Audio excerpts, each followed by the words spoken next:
नमस्कार, मैं हूं मनोज मानस और आप देख रहे हैं के न्यूज इंडिया। हम बात कर रहे हैं अपने खास प्रोग्राम की।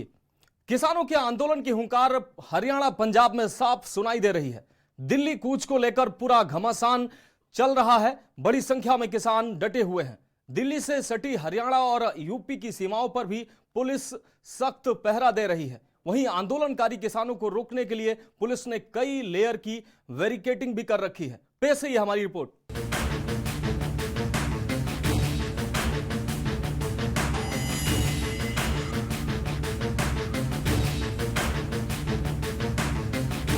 सीमाओं पर डटे किसान, जनता परेशान। किसानों का आंदोलन लगातार जारी है। हरियाणा, पंजाब बड़ी संख्या में किसान डटे हुए हैं। दिल्ली से सटी हरियाणा और यूपी की सीमाओं पर भी पुलिस का सख्त पहरा है। आंदोलनकारी किसानों को रोकने के लिए पुलिस ने कई लेयर की बैरिकेडिंग कर रखी है। वहीं किसानों के आंदोलन को खत्म कराने के लिए सरकार कई बार की वार्ता कर चुकी है। गुरुवार को किसानों की ओर से रेल रोको आंदोलन किया गया, जिसमें रेल की पटरी पर बैठकर किसानों ने केंद्र सरकार के खिलाफ नारेबाजी की। वहीं किसानों ने कहा है कि अगर केंद्र सरकार हमारी मांगे पूरी नहीं करती तो आने वाले समय में संघर्ष तेज किया जाएगा। आंदोलन से निपटने की सरकार की खास रणनीति। पंजाब से दिल्ली पहुंचने की कोशिश करने वाले किसानों की बात है तो हरियाणा पुलिस पहले से ही दीवार बनकर पहरा दे रही है। जब किसान हरियाणा में नहीं घुस पाएंगे तो दिल्ली कैसे पहुंचेंगे? मोदी सरकार की यही रणनीति है और काम भी कर रही है। ये रणनीति सफल होने की एक खास वजह पंजाब में गैर बीजेपी सरकार का होना भी है। अब पंजाब और हरियाणा के बीच का मामला हो जा रहा है। बाद में केंद्र सरकार ये कहकर हाथ झाड़ लेगी कि ये तो पंजाब और हरियाणा का पुराना झगड़ा रहा है, वो लोग आपस में निपट रहे हैं। पंजाब से बीजेपी को बहुत उम्मीद भी नहीं है और जितनी है उतने के अंदर ही अंदर इंतजाम भी चल रहा है। हो सकता है कि जल्द ही शिरोमणि अकाली दल के भी एनडीए में शामिल होने की खबरें आ जाएं। सरकार की कोशिश अब ये है कि वो लोगों को समझा सके कि किसानों का ये आंदोलन गैर जरूरी है और सामने चुनाव देख मौके का फायदा उठाने की कोशिश है। बीजेपी अगर एक बार ये बात लोगों को समझा ले फिर तो आंदोलन का असर होने से रहा। मोदी सरकार की बड़ी मुश्किलों में से एक किसान आंदोलन भी रहा है। जैसे 2022 के विधानसभा चुनावों के पहले झुकने और कदम पीछे खींचने को मजबूर कर दिया था, लेकिन अब ऐसा लगता है कि बहुत कुछ मैनेज हो चुका है। पंजाब और हरियाणा के किसान सड़क पर जरूर हैं, लेकिन किसान आंदोलन को लेकर इस बार सरकार की चिंताएं पहले जैसी नहीं है। बता दें कि आम चुनाव बहुत दूर नहीं है। चुनाव की तारीखों का ऐलान भले ही ना हुआ हो, लेकिन माना जा रहा है कि 3 महीने के अंदर देश में नई सरकार का गठन हो जाएगा। इन सब के बीच किसान आंदोलन तेज करने पर आमदा है। क्या आंदोलन बीजेपी के लिए चुनौती? राजनीतिक हलकों में इस पर चर्चा तेज है कि क्या चुनावों से पहले शुरू हुआ यह आंदोलन बीजेपी के लिए कड़ी चुनौती पेश करेगा। इन चर्चाओं के बीच ये बात भी सामने आ रही है कि वर्ष 2020 में जो किसानों का आंदोलन हुआ था और उसका नेतृत्व जो संगठन कर रहे थे, इस बार के आंदोलन में वो संगठन शामिल नहीं है। इनमें राकेश टिकैत वाले भारतीय किसान यूनियन और अखिल भारतीय किसान सभा जैसे संगठन हैं। वहीं भारतीय किसान यूनियन का कहना है कि वो इस बार हो रहे आंदोलन में शामिल तो नहीं है, लेकिन वो इसका विरोध भी नहीं कर रहे हैं। इस बार जो आंदोलन हो रहा है उसमें पंजाब के किसान संगठन ही शामिल हैं और वो भी सारे नहीं। वो कहते हैं कि जो गुट आंदोलन कर रहे हैं उन्हें पंजाब की राज्य सरकार का समर्थन मिला हुआ है। जो गुट इसमें शामिल हैं उनके निशाने पर केंद्र सरकार जरूर है, लेकिन इसका कोई खास असर नहीं पड़ता दिख रहा। वहीं केंद्रीय कृषि मंत्री अर्जुन मुंडा ने आरोप लगाया है कि मौजूदा आंदोलन को कांग्रेस हवा दे रही है, जिससे माहौल खराब हो रहा है। केंद्रीय कृषि मंत्री अर्जुन मुंडा का कहना है कि अधिकांश विषयों पर हम सहमति तक पहुंचे, लेकिन कुछ पर हमने स्थायी समाधान के लिए कमेटी बनाने को कहा। अर्जुन मुंडा ने उम्मीद जताई है कि आगे बातचीत के जरिए समाधान निकाल लिया जाएगा। देखिए, मैं चंडीगढ़ जाके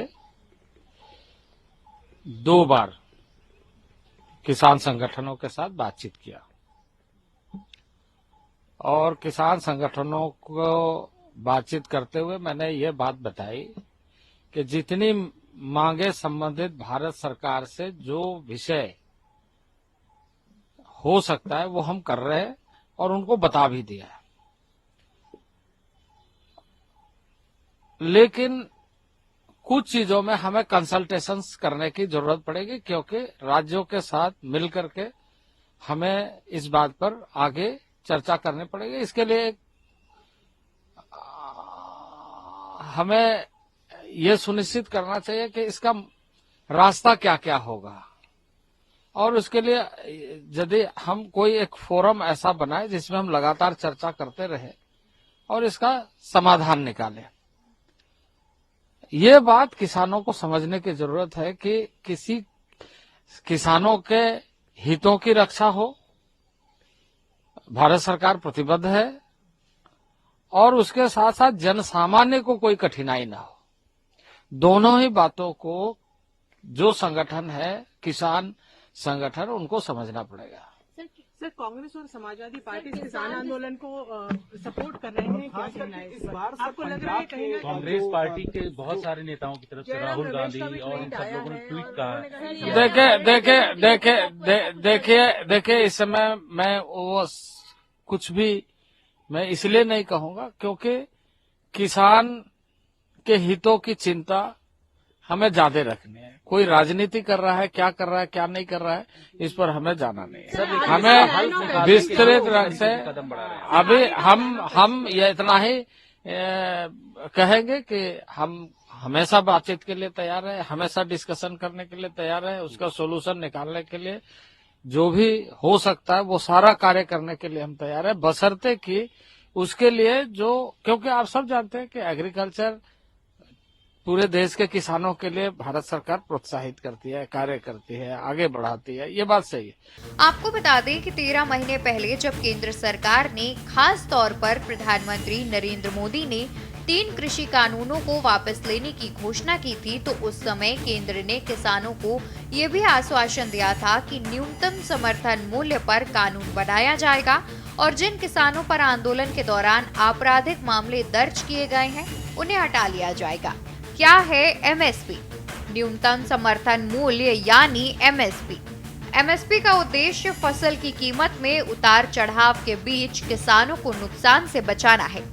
23 फसलों पर लागू की गई है एमएसपी। एमएसपी किसानों को दी जाने वाली एक गारंटी है जिसमें तय किया जाता है कि बाजार में किसानों की फसल किस दाम पर बिकेगी। फसल की बुआई के दौरान ही फसलों की कीमत तय कर दी जाती है। ये तय कीमत से कम में बाजारों में नहीं बिकती है। किन फसलों पर लगता है एमएसपी? कृषि मंत्रालय खरीफ, रबी सीजन समेत अन्य सीजन की फसलों पर एमएसपी लागू करता है।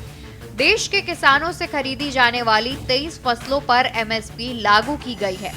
7 अनाज ज्वार, बाजरा, धान, मक्का, गेहूं, जौ और रागी।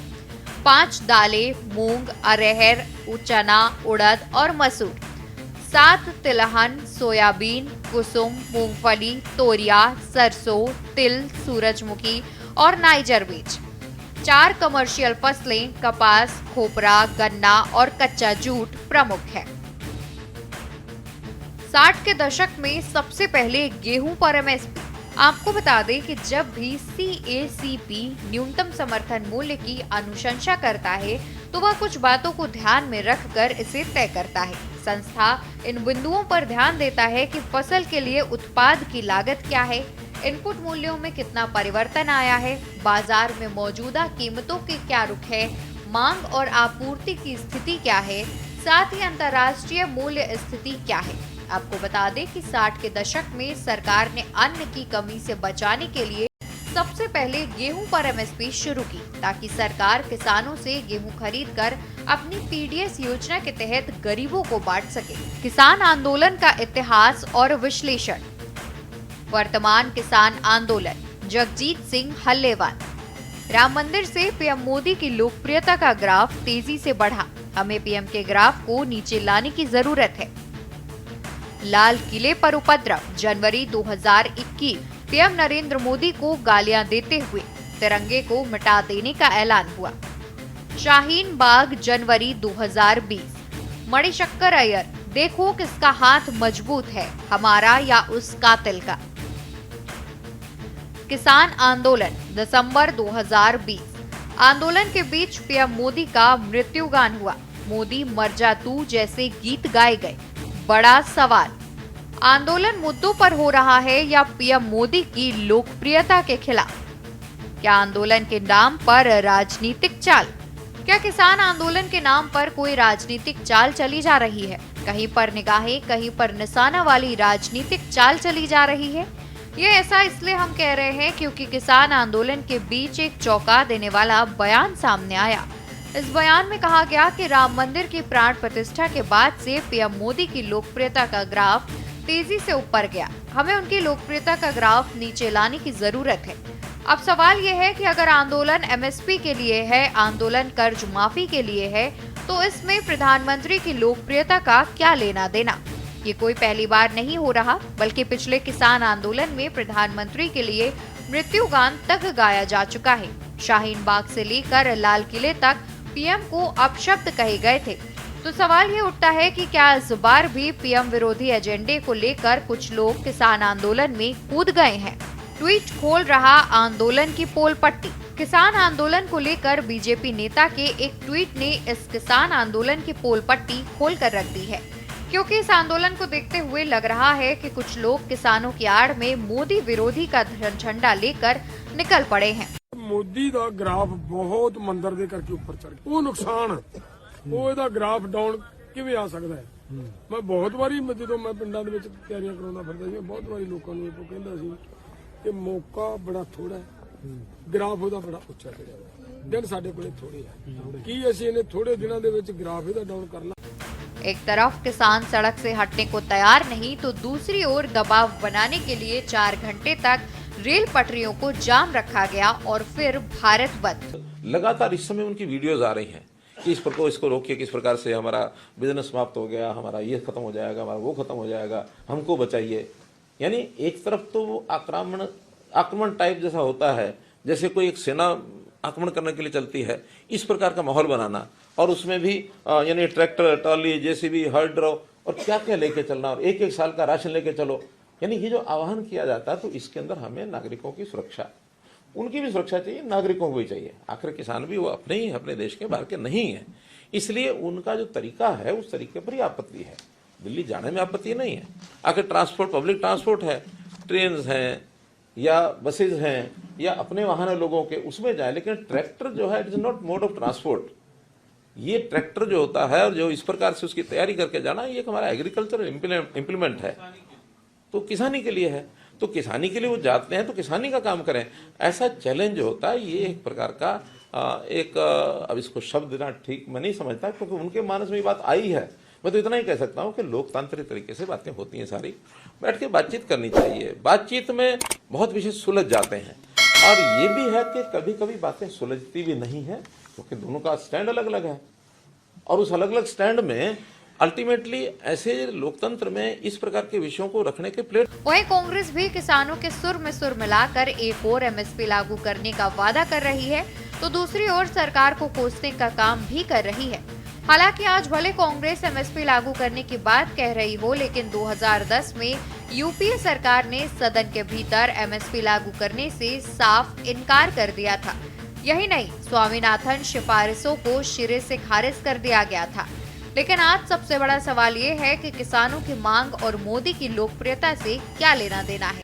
वो आदमी जो समुद्र की बीच पर, हम और आप कई बार बीच पर जाते हैं, कभी बॉम्बे में जाते हैं, कभी केरला में जाते हैं, कभी गोवा में जाते हैं, लाल कालीन बिछवाता है अपने लिए, कहीं साहब के पांव जो हैं रेत पर न पड़ जाएं। उसने किसानों के रास्ते पे कील बिछा दी है। मैं अभी एक वीडियो मेरे साथियों को कहूंगा, इसी आदमी का आपको एक बार दिखाएं। कोई दो राय नहीं है कि लोकसभा चुनाव से पहले किसान आंदोलन सरकार के लिए परेशान करने वाला है, लेकिन ये भी नहीं है कि केंद्र की मोदी सरकार पहले की तरह ही परेशान है। तब तो मोदी सरकार इतनी परेशान हो गई थी कि अपने ही लाए तीनों कृषि कानूनों पर कदम पीछे खींचने पड़े थे।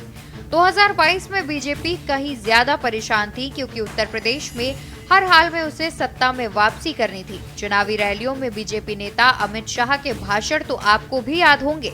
अपनी रैलियों, खासकर पश्चिम यूपी में, अमित शाह समझाया करते थे कि लोग यूपी में योगी आदित्यनाथ की सरकार बनवा दें ताकि 2024 में नरेंद्र मोदी फिर से प्रधानमंत्री बन सके। लोगों ने यूपी में योगी आदित्यनाथ की सरकार बनवा दी। अब लोकसभा चुनाव होने जा रहे हैं। किसानों के बीच से एक असरदार नेता को भी अब बीजेपी ने साथ ले लिया है।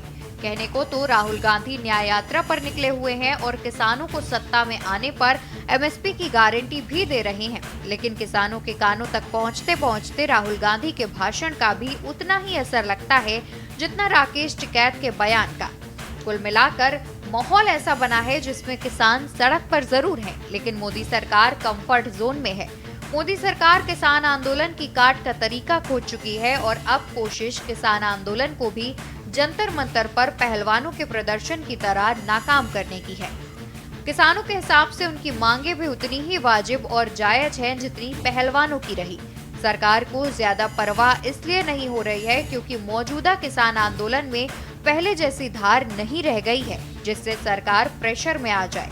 पहलवानों के आंदोलन की तरह उसमें राजनीति की घुसपैठ हो चुकी है और जिस राजनीति की घुसपैठ हुई है वो भी INDIA ब्लॉक की तरह बिखरी हुई है। आप देख रहे हैं के न्यूज़, खबरों का सारथी।